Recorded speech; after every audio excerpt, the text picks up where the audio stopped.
New Bordeaux, Louisiana, 1968. You play as Lincoln Clay, a veteran of the Vietnam War that has his life changed after being betrayed by the people whom he used to work for. The story of Lincoln Clay revolves around him getting revenge on the Mafia after they betrayed him and tried to kill him. The game's story consists of cutscenes talking about the aftermath while you get to play during the events of what's happening. How are you? I'll be better once I get some of that shine in me. Mafia 3 is an open world game that lets you live in the world of Lincoln Clay.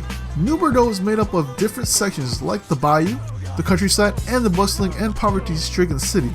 New Bordeaux is a bustling city that has people walking up and down the streets and is filled with 60s cars on the streets. Talking about cars, you have different cars from the 60s like hot rods, family station wagons, and Beetles, and each with their own handling and speed. The coolest aspect about the cars is they kept the heavy car feeling that makes it drive like a boat. What I love most is the music that is being played during the radio station. The music is what brings you into the 1960s. You have a variety of artists like the Rolling Stones, Elvis Presley, the Beach Boys, Marvin Gaye, and many more that makes cruising through New Bordeaux feels genuine. It's the fucking cops! Fuck, man! Fuck! Missions are split up into different phases. What your main purpose is to take control of certain sections. The way to do that is to mess with the operations that the mob has their hands into. Taking out businesses or enforcers are usually the main concept of interrupting the mob's operations. Once you have their attention, you can take on their lieutenants and the big bosses of the section.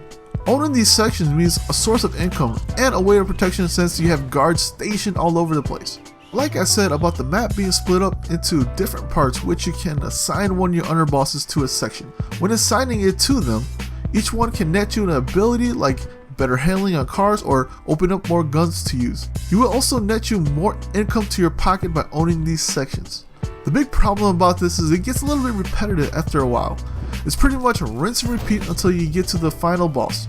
Mafia 3 is riddled with collectibles that you can go out and find. Collectibles come in different forms from Playboy magazines to Vargas paintings that are spread throughout New Bordeaux. They are usually marked on the map with a blue icon, and to get them to show up on the map you have to plant wire traps all over the town to show enemies and collectibles.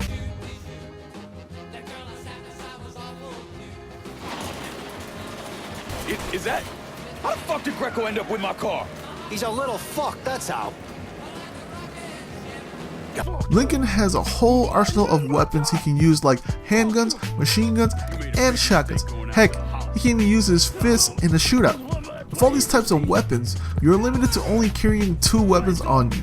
You can carry a smaller gun like a handgun or a submachine gun in one slot, and the other slot is an assault rifle or a shotgun. While having guns make you feel more powerful, you will also have to take cover from gunshots. Hitting X will let you hide behind cover to hide from enemies or to use it as a shield.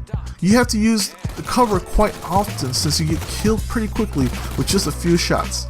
The problem I ran into is that sometimes when you want to switch to a different cover, you can't do it. And the only way to break out of the first cover is to hit X and then walk to the other side and hit X again. It's just not as snappy or smooth as I want it to be, and sometimes you are able to pull it off and sometimes you can't. So, when there's a cover you can hide behind, there is a stealth element that opens up. Most of the time you can go guns blazing, but it might be better off if you go using stealth. Using your cover, if any enemy gets close to you, you can hit the circle button to do a stealth takedown. You can also use a whistle to attract an enemy to do a stealth takedown.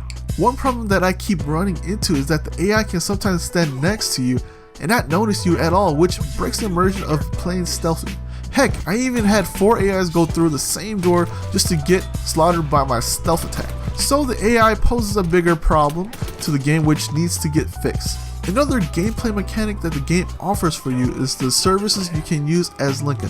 By holding the L1 button, you're able to pull up the weapon wheel, has weapons that you have equipped on you, and the services you can use. You have the concierge that comes and collects your money that you have on hand to deliver it to the safe, a car delivery service, and a portable arms dealer that drives up to you so you can do some shopping. You also have the operator that cuts off phones when civilians are trying to call the police, dispatchers who call off the cops, and a hit squad to come and help you out when you're taking on a racket. The last 3 abilities that you can use will cost you money, but sometimes you will get marks for them and it will be free for a one-time charge only. To me, the hit squad is a little bit overpowered. Once you call them, they can pretty much wipe out a whole area of mobsters, which can kill the game's enjoyment. With the time being in the 1960s, there's still racial tensions. Cops tend to keep a closer eye on you while you're around town, and the town folks will call the cops on you if they see you committing a crime. Cops' response time differs from one location than the others. When you are in a black neighborhood, the response time is a little slower than in a white neighborhood. Heck, even some of the shop owners will throw you out of their shops and call the police on you if you stay in their store long enough.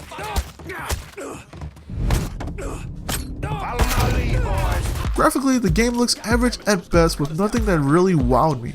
The picture quality does look a little softer, but it's an open world so you can't really jam it packed with the bells and whistles. I did run into a bug that causes sunlight and shadows to bounce back and forth, which made it look like they were fighting. It was an interval of a few seconds, which gave me a pretty bad headache. I also feel like the bloom from the sun is overdone and it can distract you when you're driving around. Other than that, the game holds up pretty good at 30 FPS. There were a few dips here and there when the action got intense, but the engine holds up pretty fine. So in the end, the game has some pretty good mechanics like the police system and the tone of how people act towards you. Its awesome soundtrack also helps you feel like you were living in the 1960s. But the gameplay falls apart with some of the repetitive missions you have to go through and graphical glitches in the game that bogs it down. So in the end, I'm giving Mafia 3 a 7 out of 10, making Mafia 3 a good game. Ain't no big deal. I was always wrapped up tight. Besides, I already got one fucking bastard in my life. I don't need another one.